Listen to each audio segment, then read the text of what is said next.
Hi there, John the Engineer Turmel, and this is April 5th, 5th edition of How to Save the Planet by Tomorrow. Now, I misquoted my friend Tom Kennedy's statement, which was not peace and prosperity by 2020, but peace and plenty by 2020, which is a better poem. Now, I'm going to read you a poem I wrote, I think 10 years ago.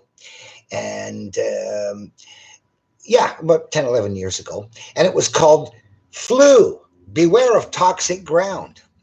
Since viruses of flu mutate, the government made clear they highly recommend take vaccinations every year. If you inject some little germs, your system will fight back and build the antibodies that your body now may lack.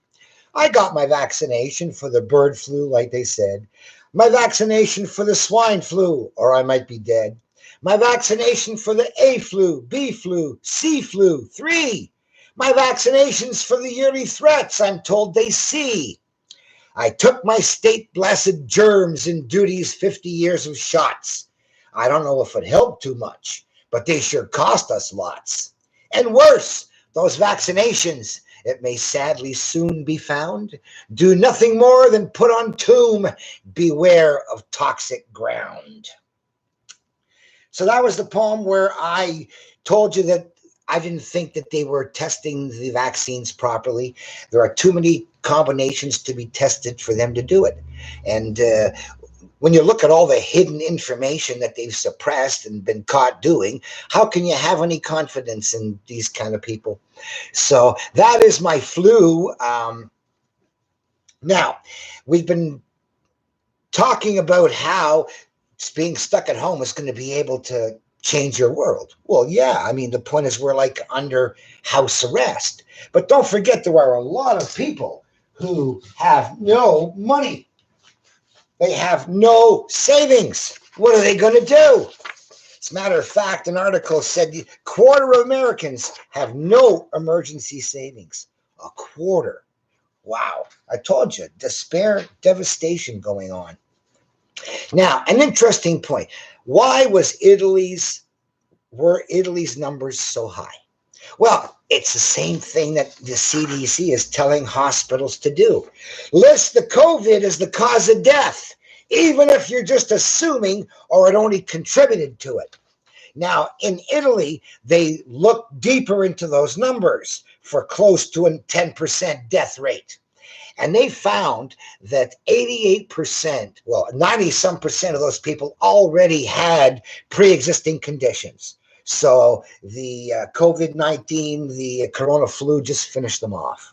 So they actually estimated that only 12% of the people, now 1.2% is still pretty big, but it's nowhere near the 10% of the regular flu.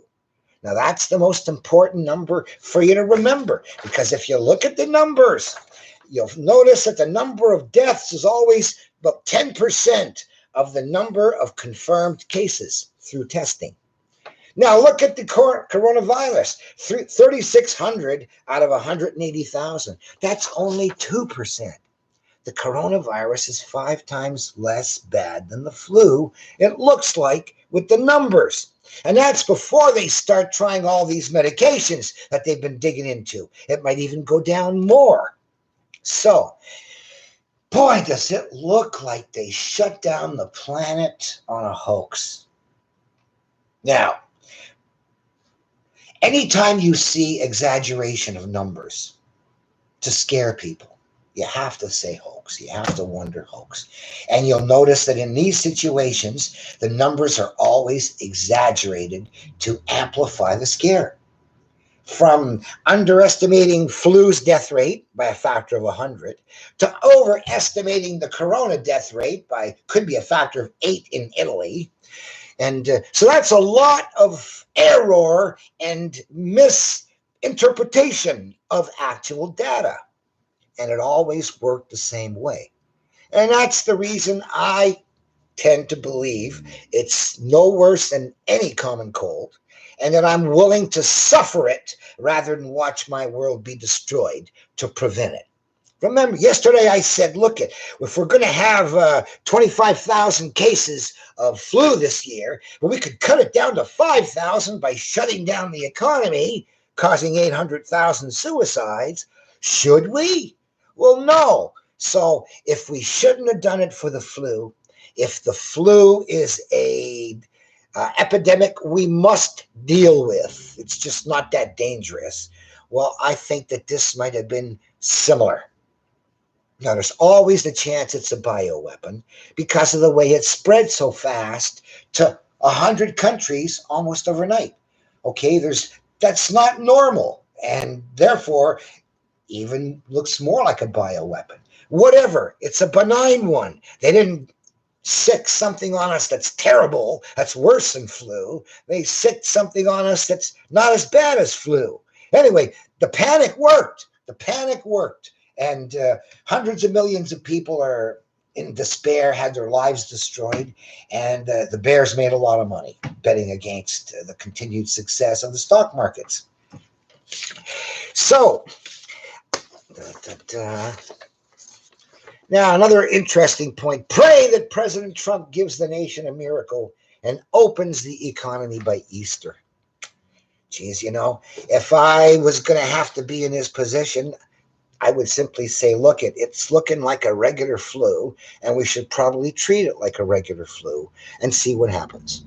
Protect the elderly and the weak, and let the young and healthy who risk very little infection and very little symptoms to get out there and keep working. We're not shutting down the economy and creating despair and suicides all over the planet over the possibility of a hoax. And even if it's a little worse than the normal flu, big deal. If it's twice as bad, 4 times as bad. We lived with the flu. We've had flu seasons which were 3 times as bad as right now. Okay? So the corona's got a long way to go before they ever say they beat our worst flu seasons. And of course, they've noticed that some of the flu deaths went down in the United States. And someone again is noticing that, wow, they've been misrepresenting flu deaths as corona deaths. Or corona as flu, to hide the fact they had corona deaths earlier. Again, what makes me suspect is they haven't put out the dates of those deaths, so we can know whether it was before or after the China outbreak. So I'm going to stop that right there and see you tomorrow. Shut.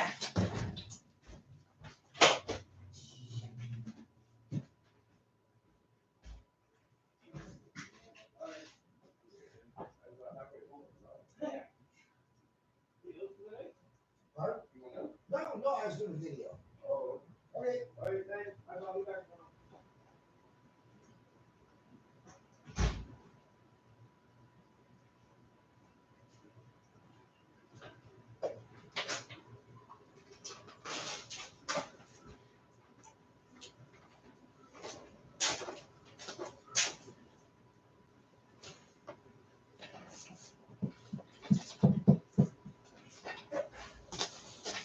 All right, we're going to end it.